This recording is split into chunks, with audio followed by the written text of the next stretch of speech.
एक जमाने की बात है, एक बहुत ही प्यारा और मिठाई खाने का शौकीन बच्चा था जिसका नाम था वीर। वीर को मिठाइयाँ इतनी पसंद थीं कि वो दिन रात बस उनके ही सपने देखता रहता था।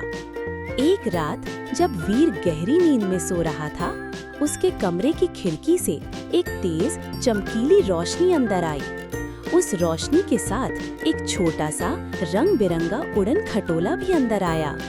उड़न टोले से एक नन्ही सी गुलाबी रंग की परी बाहर निकली, जिसके पंख बिल्कुल जलेबी जैसे थे और उसकी जादुई छड़ी एक बड़े लॉलीपॉप की बनी थी। परी ने मुस्कुराते हुए कहा, वीर, मैं हूँ मिठाई रानी। मैं तुम्हें कैंडी प्लैनेट ले जाने आई हूँ, जहाँ सब कुछ मिठाइयों से बना है। वीर की आंखें खुशी से चमक उठीं। बिना एक पल भी गवाए वो तुरंत उड़न खटोले में बैठ गया और वो तेजी से आसमान में उड़ गए। थोड़ी देर बाद उन्होंने एक अजीब सा ग्रह देखा जो पूरा का पूरा चमक रहा था। जैसे ही वो करीब पहुँचे, वीर ने देखा कि वहाँ के पहाड़ चॉकलेट के थे, नदियाँ लेमोनेड की बह रही थीं और पेड़ों पर मार्शमेलो और गमड्रॉप्स लगे हुए थे।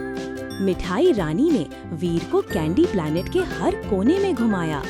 वीर ने जेली बीन के पुल पर चलकर देखा, कॉटन कैंडी के बादलों में उछला कूदा और आइसक्रीम के पेड़ों से अलग अलग स्वाद की आइसक्रीम खाई। वहाँ के लोग भी बहुत प्यारे थे। कुछ बिस्किट मैन थे, कुछ कपकेक वुमन और कुछ तो जिंजरब्रेड बॉय थे। सबके चेहरे पर मीठी मीठी मुस्कान थी। लेकिन कुछ देर बाद वीर को एक बात बड़ी अजीब लगी। सब कुछ इतना मीठा था कि थोड़ी देर में वीर को थकान और हल्का सा पेट दर्द महसूस होने लगा।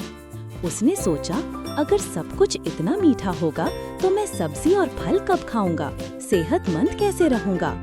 तभी मिठाई रानी ने वीर के मन की बात समझ ली और मुस्कुराते हुए कहा, वीर, ये कैंडी प्लैनेट एक सपना है। ये तुम्हें बताने के लिए है कि मिठाइयाँ अच्छी होती हैं, लेकिन हर चीज की एक सीमा होती है। हमारी सेहत के लिए पौष्टिक खाना भी उतना ही जरूरी है। वीर को बात समझ में आ गई। उसने मिठाई रानी का दिल से शुक्रिया किया और उड़न खटोले में वापस बैठ गया। जब वो अपनी नींद से जागा तो वो अपने बिस्तर पर था। उसने आसपास देखा, सब कुछ सामान्य था, लेकिन उसे अपने मुंह में हल्का सा चॉकलेट का स्वाद महसूस हुआ, जैसे कि सपना असली था। उस दिन के बाद से वीर ने मिठाइयाँ खाना कम कर दिया और अपनी मम्मी के बनाई हुई सब्जियाँ और फलों को भी उतने ही चाव से खाने लगा। उसने जान लिया था कि सेहतमंद रहना सबसे बड़ी मिठाई है। अगर आपको ये कहानी पसंद आई हो तो लाइक करें, शेयर करें और चैनल सुनो सीखो स्टोरीज बाय बीबी को सब्सक्राइब करना ना भूलें।